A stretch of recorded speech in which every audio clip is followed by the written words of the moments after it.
Hello guys, welcome blog. ଆଜି ଚାଲିଯାକ ନୂଆ ବ୍ଲଗ୍କୁ। ତ ସମୟ ହେଇଗଲା 9ଟା ପାଖାପାଖି। ଖରା ତ ବହୁତ ଜୋର ହେଉଛି। ସୂର୍ଯ୍ୟ ମହାପ୍ରଭୁ ବି ପଡ଼େ ଉପରକୁ ଏଇଠି ଏଇନେ ଖରା ବହୁତ ଜୋରରେ ହେଉଛି। ମୁଁ ଯାଉଛି ଗୋଟେ ଜାଗାକୁ ଅଛି ମାମୁଁର ବାବାଙ୍କର ଆମର ଛାତ ପକା ଯିବା ଲାଗିଛନ୍ତି। ସମସ୍ତେ ଯାଉଛୁ, ମୁଁ ବାହାରି ଗୋଟେ ରେଡ଼ି ହେଇସାରିଲି। ତାପରେ ମାମା ହେରିକା ଏଇଖିଣା ବାହାରୁଛନ୍ତି। ସେ ବାହାର ସାରିଲେ ଯିବୁ ଆଉ। ଆମ ନଈ ସେପଟେ ଡଙ୍ଗା ପରେଇ ଯିବୁ। ଡଙ୍ଗାରେ ଯିବୁ ଆପଣ ଦେଖିକି। ଖରା ତ ଜୋର ହେଉଛି, ଇଚ୍ଛା ନାହିଁ ମଣି ଯିବାକୁ। ଖାଲି ଗୋଟେ ହେଉଛି ବି ତାଙ୍କ ଇଏରେ ଯିବାକୁ ପଡ଼ିବ ଯାହା ବଲେ ଆଉ। ଖରା ତ କେତେ ହେଉଛି ଆପଣ ଜାଣିପାରୁଥିବେ। କେତେ ଜୋରରେ ଖରା ଏଇଖିଣା ହେଉଛି। ଆଉ ଉଠିକି ଗାଧୋଇ ପାଧେଇ ସାରି ସବୁ କରିସାରିଲି। ଖାଇଲି ପଖାଳ, ମାଛ ଭଜା। ଭାଇ ଯାଇ ମାଛ ଆଣିଥିଲା। ପଖାଳ ମାଛ ଭଜା ଖାଇଦେଇ ଯିବା ବାହାରି ପଡ଼ିଆ। ଏଇଖିଣା ଗୋଟେ ସାଙ୍ଗକୁ ଫୋନ୍ କରିଦେବ, ସାଙ୍ଗ ନେଇଯିବ ଆସି ଆଉ। ବାବା ଆସି ପହଞ୍ଚେଇଲେ। ସେପଟେ ବାବା ପଳେଇଥିଲେ କାଲି ମେଡ଼ିକାଲ ଯାଇଥିଲେ। କାଲି ଭିଡ଼ିଓ ପୋଷ୍ଟ ହେଇପାରିନଥିଲା। ମମିର ଟିକେ ଦେହ ଖରାପ ହେଇଥିଲା। ମମି ଯାଇଥିଲେ ମେଡ଼ିକାଲ କାଲି କଟକ। ସେ ଯେଉଁ ଭିଡ଼ିଓ ପୋଷ୍ଟ ହେଇପାରୁନି। ବାବା ଆଇଲେ ଯିବା ନଈବାକୁ ଦେଖିବା। ନଈରେ ବି କେମିତି ଏଇନା ହେଇଛି। ଖରା ତ ବହୁତ ମାତ୍ରାରେ ଜୋର ହେଉଛି। ଚାଲ ଯିବା ଆଉ।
ଖରା ଗାଧଉଥିବେ, ଘରୁ ଗଲା ବେଳକୁ ଝାଳରେ ବୁଟିକି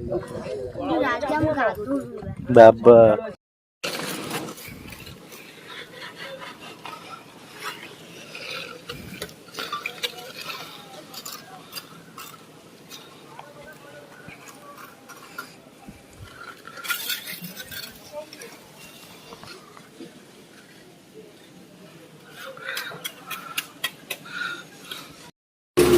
ଆଜ୍ଞା ଆଉ କେତେ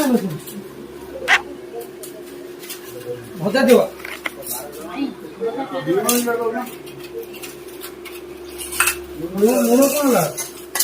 ତ ଗାଈ ଛାତ ପକା ଏଇଖିଣା ସମ୍ପୂର୍ଣ୍ଣ ପାଇଯାଇଛି ମାମୁଁ ଘର।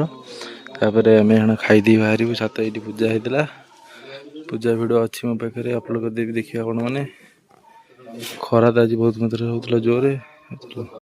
ତ କାଲି ଆସିଲୁ ରାତି 9ଟାରେ ଆସି ପହଞ୍ଚିଲୁ ଘରେ। ଘରେ ପହଞ୍ଚିକି ଆଉ ଭିଡ଼ିଓ କରିପାରିନଥିଲି। ଭିଡ଼ିଓ ଆଜି ସକାଳୁ ସକାଳୁ ଉଠି ଗାଧୋଇ ପାଧୋଇ ଫ୍ରେଶ୍ ହେଇପଡ଼ି ଭାବିଲି ଆପଣମାନଙ୍କୁ ଭିଡ଼ିଓଟା ଜଣେଇଦେବି। ସକାଳୁ ଉଠି ଭିଡ଼ିଓଟା କରିଦେଲି।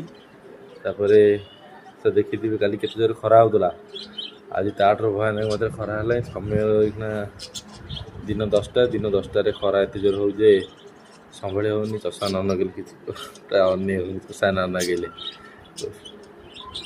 ଆଉ ଖରା ତ ଏତେ ଜୋରରେ ଗରମ ଯେ ସକାଳୁ ସକାଳୁ ଗାଧୋଇ ପଡ଼ି। କାଲି ଖରାରେ ଯାଇଥିଲୁ ମାମୁଁ ଘର। ଆମ ଛାତ ପଡ଼ୁଥିଲା। ଛାତରେ ମୁହଁଟା ଘିମିରି କାଲି ବାହାରିଗଲା ମୋତେ। ଏତେ ଜୋର ଗରମ କାଲି ହେଲା ଯେ ଆଉ କ'ଣ କହିବି।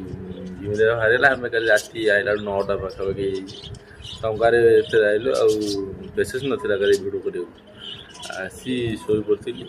ତାପରେ ଆଜି ସକାଳୁ ଉଠି ଭାବିଲି ଭିଡ଼ିଓଟା କରିଦେବା। ଭିଡ଼ିଓ କରିସାରିଲା ପରେ ଗରମ ଏତେ ଜୋର ଯେ ଛାତ ଏରିଆଟା ତାତିଗଲାଣି। ଦିନ 10ଟାରେ ଏତେ ଜୋର ଖରା ଯେହେତୁ ଆଉ ତ କାମ କୁଆଡ଼େ ଯାଇ ହେଉନି। ତ ରଜ ତ ଆପଣଙ୍କ ପାଖେ ଆଇଲାଣି। ଆପଣମାନେ ଡ୍ରେସ୍ ପଟା କିଣିଲେ କି ନାହିଁ ନିହାତି କମେଣ୍ଟରେ କୁହନ୍ତୁ। ମୋର ତ କିଣା ହେଇସାରିଲାଣି। ତ ଜେଜ ମରିଛନ୍ତି ଏଥର ଏତେ ଭଲସେ ରଜ ପାଳନ। ରଜ ଆଇଲେ ବି ଜାଣି ହେଉନି ଗାଁରେ। ଖରା ଏତେ ମାତ୍ରାରେ ଜୋର ହେଉଛି। ରଜ ଆଉଛି କି ନାହିଁ। ରଜ ରହିଲା 4 ଦିନ। ଆଜି ହେଲା 11 ତାରିଖ, 14 ତାରିଖ ରଜ। ଏତେ ଜୋରରେ ଖରା ଯେ ଛାତ ତ ଦେଖୁଛୁ ପୁରା ଗରମ ହେଇକି ଗରମ ଛୁଟିରେ ଖରା ଯୋଉଠି ଯେହେତୁ ଆଉ କ'ଣ କରିବେ। ଆଉ ଆପଣମାନେ ଗୋଟେ କଥା କହିଦେଲି, ଆପଣମାନେ ବି ଯୁଆଡ଼େ ଯାଆନ୍ତୁ ନା ସାଥିରେ ପାଣି ବୋତଲ, ଛତା, ଓଦା ଗାମୁଛା ନେଇକି ଯିବେ ସାଥିରେ। ଆଉ ମୋର ଏଇ ଭିଡ଼ିଓଟା ଆପଣମାନଙ୍କୁ କେମିତି ଲାଗିଲା ନିହାତି କମେଣ୍ଟ ମୋତେ କହିବେ। ଆଉ ମୋତେ ଗୋଟେ ସବସ୍କ୍ରାଇବ୍, ଗୋଟେ ଲାଇକ୍, ଗୋଟେ କମେଣ୍ଟ କରି ଯିବେ। ରହିଲି, ଜୟ ଜଗନ୍ନାଥ।